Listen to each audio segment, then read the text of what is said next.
காட்டில் இருக்க சிங்கம்லாம் எங்கே நம்ம குட்டிகள் எங்கே போயிடுது, ஒரு குட்டி கூட இல்லையே அப்படின்ட்டு அதற்கு ஒரு சிங்கம், கிழ சிங்கம் எல்லாம் அந்த கூட்டத்துக்கு போயிட்டு சுரேஷ் கூட்டம் போயிட்டார் எல்லாரையும், எல்லா சிங்கங்களையும். ஆமாம், இளஞ்சிங்கங்கள். இந்த மாதிரி ஒரு கூட்டத்தை நான் சமீபத்தில் பார்க்கவில்லை. சமீபத்தில் பார்க்கவில்லை. கட்சியினுடைய மாநில செயற்குழு கூட்டத்திற்கு 2700 பேர் வந்தார்கள். அதையும் மிஞ்சுகிற அளவிற்கு இந்த கூட்டம் அமைந்திருக்கிறது. அந்த வகையில் மாவட்ட செயலாளரை நான் இந்த நேரத்தில் பாராட்டுகின்றேன். இந்த என்எல்சி சம்பந்தமாக நிலம் கொடுத்து பாதிக்கப்பட்ட மக்களுக்கு ஆதரவாக எத்தனை போராட்டங்கள் செய்யப்பட்டிருக்கிறது. ஆனாலும் என்எல்சி நிர்வாகம் செவி சாய்க்கவில்லை, காது கொடுத்து கேட்கவில்லை. அதனால் எங்களுடைய போராட்டம் நின்று விடவில்லை, அது தொடரும். நீதி கிடைக்கும் வரை தொடரும் என்று இந்த நேரத்தில் உங்களுக்கு சொல்ல கடமைப்பட்டிருக்கிறேன். அடுத்தது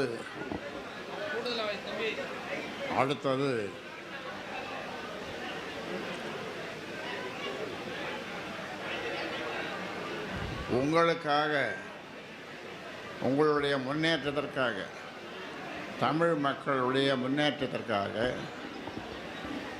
வன்னியர்களுடைய முன்னேற்றத்திற்காக, இந்த ஊமை ஜனங்களுடைய முன்னேற்றத்திற்காக இந்தியாவிலேயே மிகப்பெரிய ஒரு மருத்துவக் கல்லூரி, சென்னை மருத்துவக் கல்லூரி, மெட்ராஸ் மெடிக்கல் காலேஜ். அந்த கல்லூரியில் வெள்ளைக்காரங்காலத்தில் ஆரம்பித்தது. அந்த கல்லூரியிலே படித்துவிட்டு நான் தொழில் செய்தேன். அரசாங்கத்தை டாக்டராக 3 ஆண்டுகள், அதன் பிறகு தனியாராக தொடர்ந்து செய்தேன். ஆனால் இந்த மக்களுடைய வாழ்நிலையை பார்த்தபோது அதையெல்லாம் ஸ்டெத்தாஸ்கோப்பை தூக்கி போட்டுவிட்டு இந்த மக்களுக்காக 5 நாள் மக்களை வைத்தியம் பார்ப்பேன்.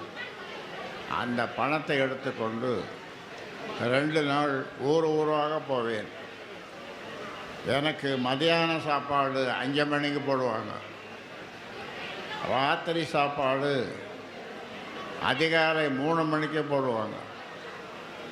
ஊராக சுற்றினேன், தெருவாக போனேன். அப்படி விளக்கில்லாமல் போனேன், பஸ்ஸில் இடமில்லாமல் நின்று கொண்டே போனேன். கல்லும் முள்ளும் காலுக்கு மெத்த என்று சொல்வார்களே, நம்முடைய ஐயப்பன் கோயிலுக்கு போகிறவர், அதுபோன்று 96,000 கிராமங்களுக்கு என்னுடைய கால்கள் பயணித்திருக்கிறது. 96,000 கிராமங்கள். இதெல்லாம் யாருக்காக? உங்களுக்காக, இந்த மக்களுக்காக, ஒடுக்கப்பட்ட மக்களுக்காக, ஊமை ஜனங்களுக்காக, வாழ்விழந்த மக்களுக்காக, ஏமாற்றப்பட்ட மக்களுக்காக, வஞ்சிக்கப்பட்ட மக்களுக்காக, உங்களுக்காக இவ்வளவும் நான் போராடி 46 ஆண்டு காலமாக உங்களுக்காக நான் போராடி வந்திருக்கிறேன். ஆனால் நீங்கள் ஒன்றை செய்திருந்தால் உங்களுக்கு இப்பொழுது நாம் 10.5 கேட்க வேண்டியது. உங்களிடம் இருக்கின்ற விலை மதிக்க முடியாத வாக்கு ஒன்று. நீங்களும் உங்கள் குடும்பத்தில் இருக்கிற 4 பேர் 5 ஓட்டு போட்டீங்கன்னா இந்த 10.5 நீங்கள் நாங்கள் கதற வேண்டியதே இல்லை. நம்மக்கிட்ட 40 எம்பிக்கள், எம்எல்ஏக்கள், 40 எம்பிக்கள் இல்லை, எம்எல்ஏக்கள் 40 எம்எல்ஏக்கள் நம்மக்கிட்ட இருந்தால் இப்போ 5 பேர் தான் இருக்காங்க. 40 எம்எல்ஏக்கள் இருந்தால் 10.5 யாரையும் போய் கேட்க வேண்டியதில்லை. ஆனால் அந்த 10.5 வாங்குவதற்கு உங்களிடம் இருக்கின்ற அரிய ஆயுதம், விலை மதிக்க முடியாத ஆயுதம், நீங்கள் வச்சிருக்கிற அந்த ஓட்டு. ஆனால் ஓட்டு பேசாதப்பா, ஊடகம் பேசாம, விலை மதிக்க முடியாத அந்த ஓட்டு, அந்த ஓட்டை தேர்தல் நேரத்தில் காசு கொடுக்கும்போது நீங்கள் யார் யாருக்கோ போடுகிறீர்கள். அவர்களெல்லாம் நிச்சயமாக உங்களுக்கு ஆதரவாக இருக்க மாட்டார்கள். இருந்திருந்தால் இந்த 10.5 நாம் இன்னைக்கு கொடுங்கய்யா கொடுங்கய்யா கொடுங்கய்யான்னு பிச்சைக்காரன் கேட்குற மாதிரி கேட்க வேண்டிய அவசியம் இல்லை. ஐயா, நீங்கள் எங்கே வரைக்கும் போய் கேட்டீங்கன்னு எங்களுக்கு தெரியும். கோட்டை வரைக்கும் போனேன், முதலமைச்சரை பார்த்தேன், மற்ற அமைச்சர்களை பார்த்தேன், அதிகாரிகளை பார்த்தேன். ஆனால் ஒன்றுமே பதில் சொல்லலை. உங்களிடம் இருக்கின்ற இந்த வாக்கு வங்கி, அதை உங்களுக்காக நீங்களே போட்டிருந்தால் இன்றைக்கு உங்களுடைய பிள்ளைகள், பேரப்பிள்ளைகள், உங்களுடைய பெண்கள், பேத்திகள் எங்கோ போயிருப்பார். இன்றைக்கி தமிழ்நாட்டில் நம்முடைய சமுதாயத்தில் ஐஏஎஸ், ஐபிஎஸ், ஐஎஃப்எஸ் அதிகம் யார் வந்திருக்கிறதுன்னு சொன்னால் நம்ம பெண்கள் தான்.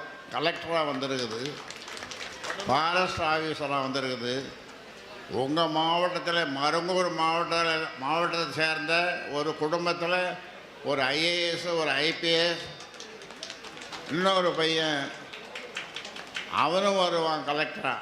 அவன் கலெக்டராக வந்தால் ஒரு நாள் நான் கார் ஓட்டுறேன்னு சொல்லியிருக்கிறேன். அந்த கலெக்டர் பையனுக்கு கலெக்டர் ஆனால் நானே அவனுக்கு ஒரு நாள் கார் ஓட்டுறேன்னு சொல்லியிருக்கேன். உங்கள் பிள்ளைகளெல்லாம் கலெக்டர் ஆகணும், பெரிய படிப்பாகணும், டாக்டர் ஆகணும், என்ஜினியர் ஆகணும், விஞ்ஞானி ஆகணும், அதுக்கு தானே நம்ம கேட்குறோம்.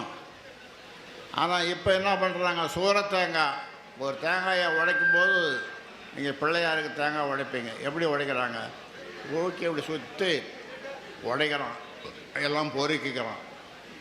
இவன் வன்னியன் என்ன தரம் பண்ணுறான், வன்னியனுக்கு கிடைக்கிறது ஓடு, தேங்காய் ஓடு.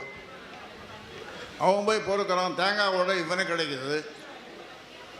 அவன் திங்கிறான், இவன் ஓட்டை பார்த்து ஓட்டை வச்சுன்னு ஓட்டை தண்ணே அவன் முடியும். இது நிலைமை.